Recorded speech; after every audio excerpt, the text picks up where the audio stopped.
नमस्कार, स्वागत है आपका द न्यूज पर। मैं हूं आपके साथ शिप्रा सैनी। किसान एक बार फिर सड़कों पर हैं, मांग वही एमएसपी की, और इस बार किसान नेताओं को एमएसपी पर कानूनी गारंटी चाहिए। लेकिन इस किसान आंदोलन की पोल लगातार खुल रही है। किस तरीके से ये आंदोलनजीवी अपने एजेंडे के साथ आगे बढ़ रहे हैं। एक तरफ इस आंदोलन से वो तस्वीरें भी नजर आई हैं जिसमें खालिस्तानी झंडे फहराए जा रहे हैं, तो दूसरी तरफ एमएसपी पर कानूनी गारंटी के बाद अब एक और मांग ये किसान नेता कर रहे हैं। वो मांग है कि विश्व व्यापार संगठन से भारत का नाम वापस लिया जाए। लेकिन इन सब के बीच अब पंजाब के ही एक पत्रकार ने इन पंजाब के किसानों की पोल खोलकर रख दी है जो एमएसपी पर कानूनी गारंटी की मांग कर रहे हैं। साफ तौर पर पत्रकार ने यह कहा है कि पंजाब के किसानों को एमएसपी पर कानूनी गारंटी चाहिए, लेकिन गुणवत्ता वाली फसलें उन्हें नहीं उगानी है। और इसका नतीजा यह होता है कि जब भारत सरकार गेहूं का निर्यात दूसरी कंट्री में करती है तो वो कंट्री गेहूं अपनाने से मना कर देती है, वो स्वीकार नहीं करती है क्योंकि गुणवत्ता उस फसल की नहीं है। तो इस तरीके से पंजाब के पत्रकार ने पंजाब के किसानों की ही पोल खोल कर रखी है। लेकिन हम बात कर रहे हैं किसान नेता सरवण सिंह पंढेर की, जिनकी तरफ से बाकायदा प्रेस कॉन्फ्रेंस की गई और अब एमएसपी पर कानूनी गारंटी के साथ विश्व व्यापार संगठन से भारत की वापसी सहित कई मांग जो है उन्होंने रख दी है, जिसको लेकर विरोध प्रदर्शन वो लगातार कर रहे हैं और ये चाहते हैं कि भारत सभी मुक्त व्यापार समझौतों को रद्द कर दे। जो एमएसपी के ऊपर फसल खरीदी जा रही है वो केवल 6% है, ये उनका कहना है। और इसका मतलब यह है कि 94% जो पैदावार है उसकी मंडी में लूट सुनिश्चित हो रही है, ये पंढेर कह रहे हैं। पंढेर ने आगे ये भी कहा कि बेशक भारत सरकार ये कह रही है कि हम अधिक फसल खरीद रहे हैं, जो भारत सरकार की माने तो 13% है, और अगर मान ले कि 13% फसल भारत सरकार खरीद रही है तो 87% फिर भी मंडी में लूट किसानों के साथ हो रही है।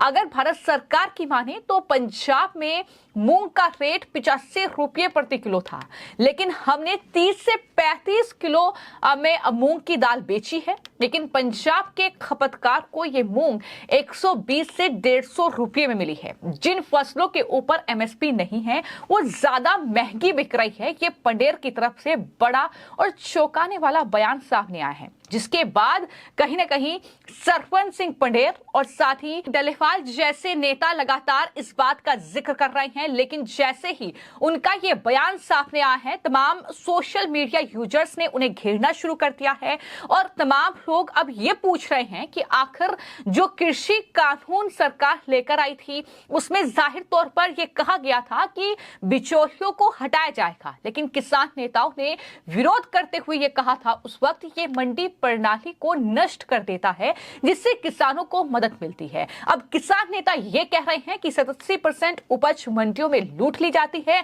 किसानों को भाव नहीं मिल रहे हैं।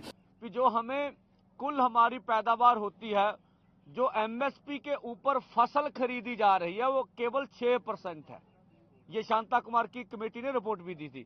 इसका मतलब है 94% हमारी जो कुल पैदावार है वो मंडी में उसकी लूट सुनिश्चित हो रही है। बेशक भारत सरकार कह रही है हम अधिक खरीद रहे हैं, जो भारत सरकार की माने वो कहते हैं हम 13% खरीदी कर रहे हैं।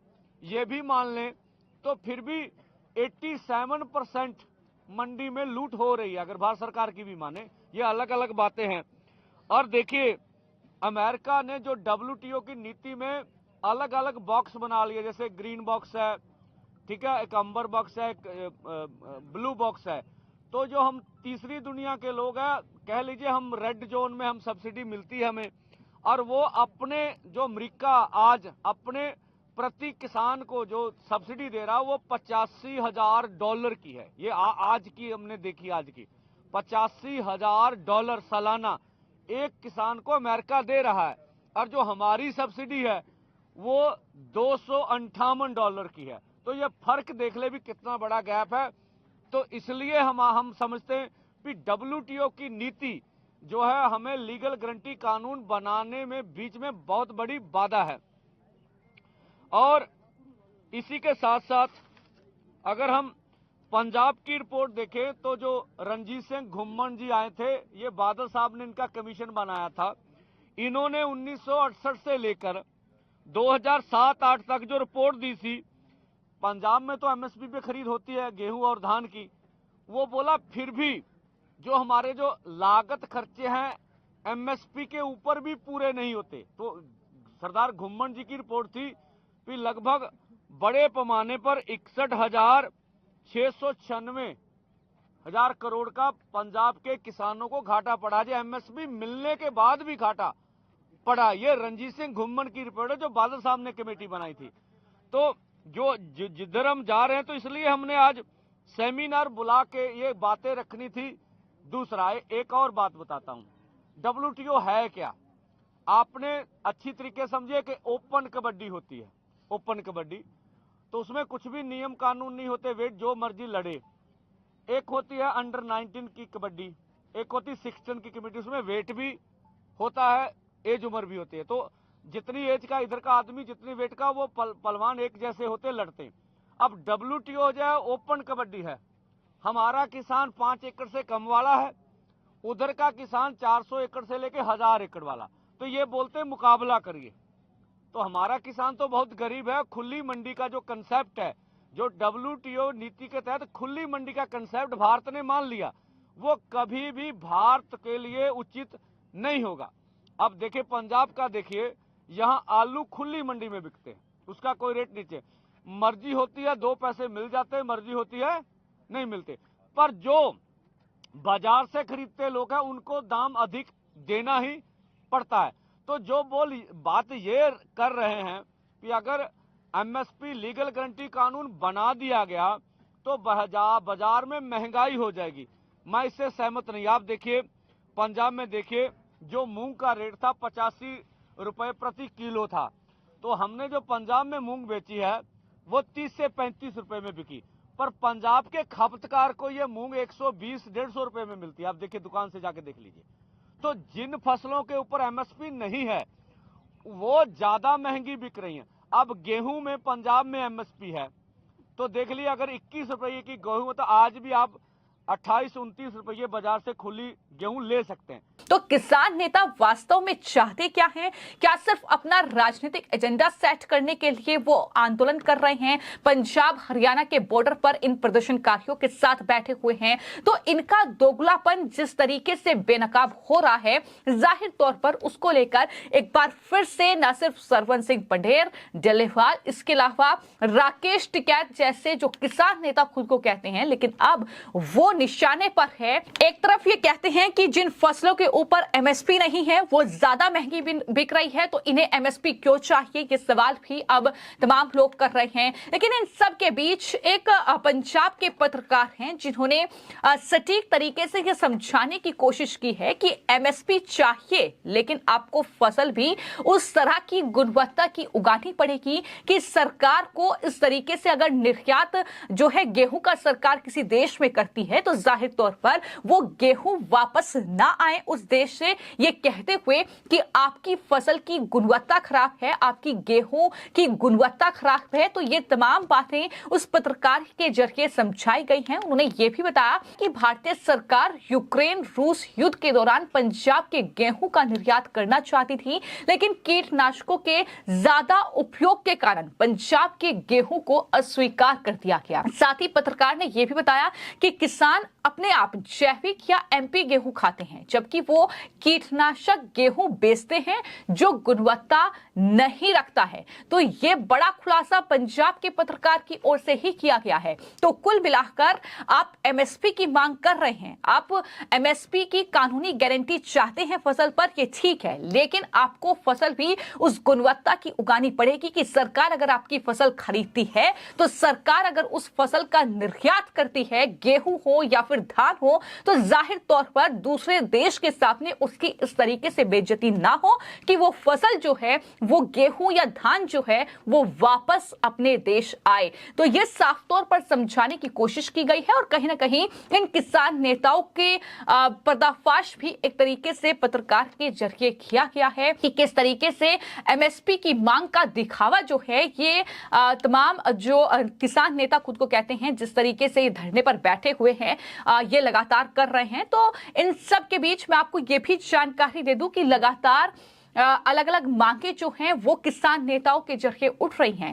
पहले एमएसपी पर कानूनी गारंटी चाहिए थी, लेकिन अब डब्ल्यूटीओ भी बीच में आ चुका है। जी हां, विश्व व्यापार संगठन से भारत अलग हो जाए, ये मांग अब शुरू हो गई है इन किसान नेताओं की। और ये कहा जा रहा है कि डब्ल्यूटीओ की वजह से ही एमएसपी की गारंटी हमें नहीं मिल पा रही है। इसके चलते तो किसानों ने जागरूकता अभियान भी शंभू बॉर्डर पर चलाया है। दरअसल किसान यूनियनों ने शंभू और खनौरी बॉर्डर पर वर्ल्ड ट्रेड ऑर्गेनाइजेशन को लेकर एक सेमिनार आयोजित किया और ये चर्चा की गई कि वैश्विक संगठन किस तरह विकासशील अर्थव्यवस्थाओं में एमएसपी की अवधारणा को प्रभावित कर रहा है। ये तमाम चीजों का उल्लेख जो है वो किया गया है। लेकिन बात अगर यहाँ पर एमएसपी की जाए तो मैं आपको जानकारी दे दूं कि एमएसपी जो है, यानी न्यूनतम समर्थन मूल्य, वो किसी भी फसल के लिए वो न्यूनतम मूल्य है जिसके माध्यम से सरकार किसानों का समर्थन करती है। यानी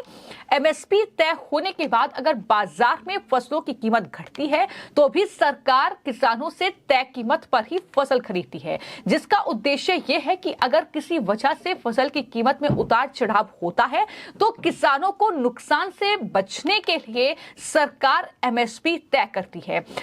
फिलहाल एमएसपी की लीगल गारंटी की मांग हो रही है। तो फिलहाल एक नीति है, ये कानून नहीं है, यानी सरकार जब चाहे इसे बंद कर सकती है या रोक सकती है। इसलिए किसान जो है वो एमएसपी की लीगल गारंटी की मांग कर रहे हैं। दूसरा, अगर बात की जाए तो ज्यादातर किसानों की फसल की खरीद एमएसपी पर होती ही नहीं है, ये किसानों का कहना है। किसानों को अपनी फसल एमएसपी से कम कीमत पर बेचनी पड़ती है। ऐसे में किसानों के पास किसी अदालत में जाकर अपना हक मांगने का अधिकार भी नहीं है। हालांकि सरकार के साथ लगातार बातचीत चल रही है और सरकार इस पूरे मामले का समाधान निकालने की कोशिश भी इन्हीं किसान नेताओं के साथ बैठक करके कर रही है। अब सवाल यह है कि कितने किसानों को एमएसपी का फायदा मिलता है। तो अभी सरकार जिन 23 फसलों के लिए एमएसपी तय करती है उसमें मुख्य फसल जो है वो अनाज है, दाल है, तिलहन और 4 कमर्शियल फसलें गन्ना, कपास, खोपरा और जूट शामिल है। यानी पंजाब में जो फसल उगाई जाती है उसके लिए सरकार ने पहले ही एमएसपी तय की हुई है, लेकिन बावजूद इसके कानूनी गारंटी चाहिए और उसके बाद अब विश्व व्यापार संगठन से भी जो है भारत अपना नाम वापस ले ले, क्योंकि विश्व व्यापार संगठन की भी कुछ नीतियां हैं जो सरकार को माननी पड़ती हैं, लेकिन उससे भी नाम वापस ले ले। ये कहीं ना कहीं दबाव एक तरीके से सरकार पर अब डालने की कोशिश इन्हीं नेताओं के जरिए की जा रही है।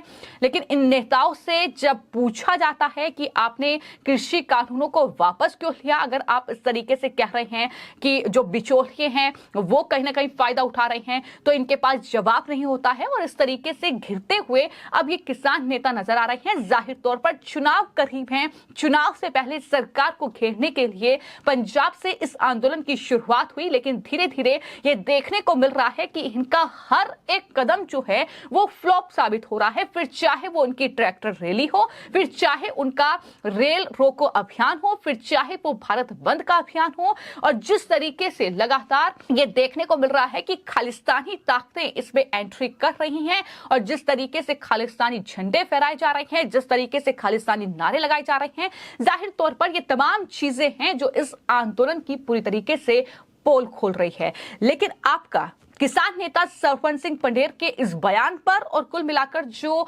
पूरी खबर आपने सुनी है उस पर क्या कहना है, हमें कमेंट बॉक्स में जरूर लिखें।